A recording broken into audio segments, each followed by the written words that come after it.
ketika dia berbicara, apalagi depan kamera, dia akan katakan kalimat seperti ini.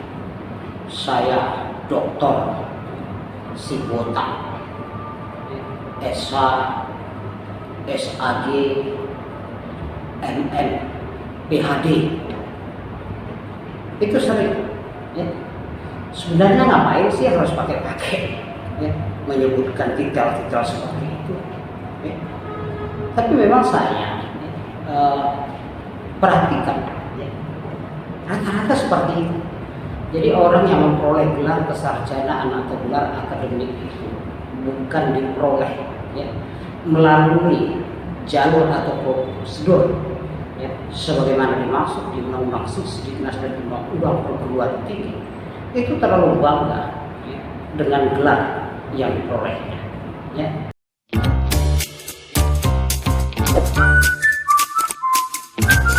Assalamualaikum warahmatullahi wabarakatuh. Selamat sore.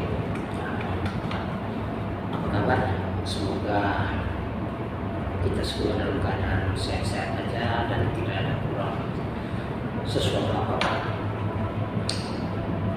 Teman-teman, rekan-rekan, saudara sekalian, ya.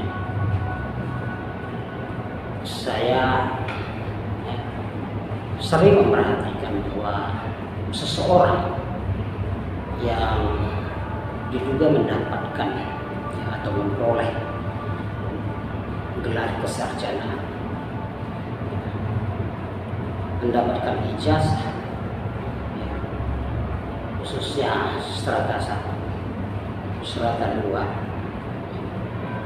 dan S3, tapi bukan melalui prosedur sebagaimana mestinya atau bukan melalui jalur atau prosedur resmi. Keseringan orang tersebut dalam kesehariannya terlalu bangga akan gelar yang diperolehnya. Biasanya orang-orang seperti itu kalau misalkan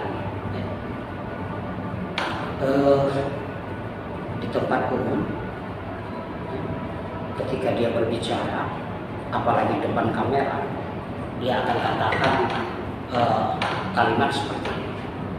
Saya doktor si botak, SH, SAG, MN, PhD. Itu sering. Ya. Sebenarnya ngapain sih harus pakai ya, menyebutkan titel-titel seperti itu? Ya. Tapi memang saya perhatikan, ya, rata-rata seperti itu. Jadi orang yang memperoleh gelar kesarjanaan atau gelar akademik itu bukan diperoleh ya, melalui jalur atau prosedur ya, sebagaimana dimaksud di Undang-Undang Sisdiknas dan Undang-Undang Perguruan Tinggi. Itu terlalu bangga ya, dengan gelar yang diperolehnya. Ya. Saya ya sekitar tahun 2016 yang lalu pernah ya, ketika di persidangan hari pertama, agendanya adalah pembacaan dakwah, surat kuasa ya, ya, dari terdakwa kepada saya tidak sebutkan gelar, saya hanya tulis aja di situ ya, penerima kuasa atau garnibis. Jadi ketika sidang telah dibuka oleh ketua majelis hakim ya, seorang penasihat hukum itu kan akan diminta untuk memperlihatkan surat kuasa yang juga telah didaftarkan di kepaniteraan ya, pengadilan negeri. Lalu saya antarkan, ya, saya kembali ke tempat duduk ya, kursi sebagai penasihat hukum terdakwa. Lalu tidak lama kemudian saya dipanggil sama ketua majelis. Penasihat hukum maju ke depan. Akhirnya saya menghadap ke depan meja majelis hakim dan ketua majelis mengatakan sambil dia tunjuk, ini kenapa nggak dipakai titelnya?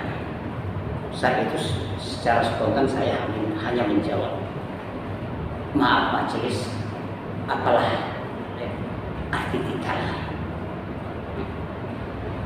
Lalu ketua majelis ya, mengatakan, iya saya setuju, tapi setidaknya pakailah satu detail ya, SH ya, yang membedakan profesi penasihat hukum dengan lainnya. Ya. Nih Rempoy, siap majelis, saya katakan. Lalu saya tulis tangan di ujung nama saya tambah SH tanpa pakai MH. Setelah itu saya parah, saya buat tanggal, bulan dan tahun. Di Sumatera Utara, di Langkat juga ada seperti yang saya katakan, bahwa seseorang yang tidak memperoleh gelar kesarjanaan ya, bukan melalui proses ya, ada seperti itu ya. Saat ini profesinya juga adalah lawyer ya. Saya tahu betul bahwa dia juga pakai C pada bulan di ijazahnya, di kalau nggak salah 11 Agustus 2011 ya. Sekarang jadi lawyer ya. S1-nya juga diduga adalah belit karena temannya mengatakan bahwa yang bersangkutan 1 hari tidak pernah masuk kuliah ya. Lalu dari S1 dia melanjutkan S2 ke perguruan tinggi swasta di Medan. Bahkan sekarang ya, gelar yang tidak atau titel yang bukan non gelar pun dia pakai. Ya. Dia pakai SH, MH, CPR, ya, CLA, bahkan di belakang ditambahi lagi dengan ADV, ya, singkatan advokat. ADV ya, dibenarkan dipakai, tapi bukan di belakang. Ya, umumnya itu dipasang di depan. Ya, seperti itu juga. Seperti tadi saya katakan, ya, untuk apa sih? Ya, apalagi bukan di acara-acara ya, resmi yang berkaitan dengan pendidikan atau background seseorang. Misalkan gini, kalau saya ya, karena saya sering menjadi narasumber, saya diundang menjadi narasumber, mungkin di materi saya akan tuliskan, tapi itu pun saya jarang ya. Biasanya judul olehnya saya bikin ya, saya buat katogan tulis ya. Ini mungkin kondangan pun nanti ya, ditulis nama lengkap dengan gelar yang panjang-panjang. Orang-orang seperti ini saya anggap lebay. Tapi seperti di awal saya katakan, saya udah banyak saya perhatikan orang-orang seperti itu ya. Kelakuannya sama ya. Kalau berbicara seperti itu ya, seperti di awal saya katakan, saya ini ya, kalau dia sebutkan ya, atau misalkan ya, yang kita tahu itu saya dokter botak ya.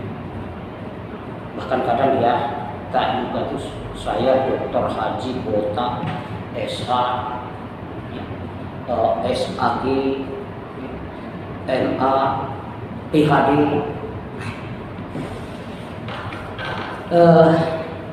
Ingat saudara ya, menuntut ilmu setinggi-tingginya ya. Bahkan itu ya,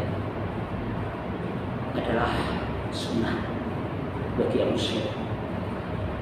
Maka Rasulullah pernah mengatakan, tuntutlah ilmu ya, walau sampai ke negeri Cina. Tapi saya nggak tahu ya, ada yang menyuruh kita untuk ya, mengucapkan tentang gelar. Saya berani mengatakan orang yang selalu pakai gelar panjang-panjang dan tapi tidak diperoleh sebagaimana ya, prosedur atau aturan. Itu rata-rata ya, tingkat intelektualitas atau kemampuannya itu di bawah rata-rata. Ya. Makanya ya, ada pesan orang-orang tua kita, ya, dan itu menjadi petuah, ya, berbicara tentang ilmu dan pendidikan, bahwa seseorang ya makin pintar, makin pandai, maka dia akan merunduk seperti padi. Ya. Sampai di sini dulu, ya, teman-teman, rekan-rekan, dan saudara-saudara sekalian. Ya. Sampai jumpa. Assalamualaikum warahmatullahi wabarakatuh.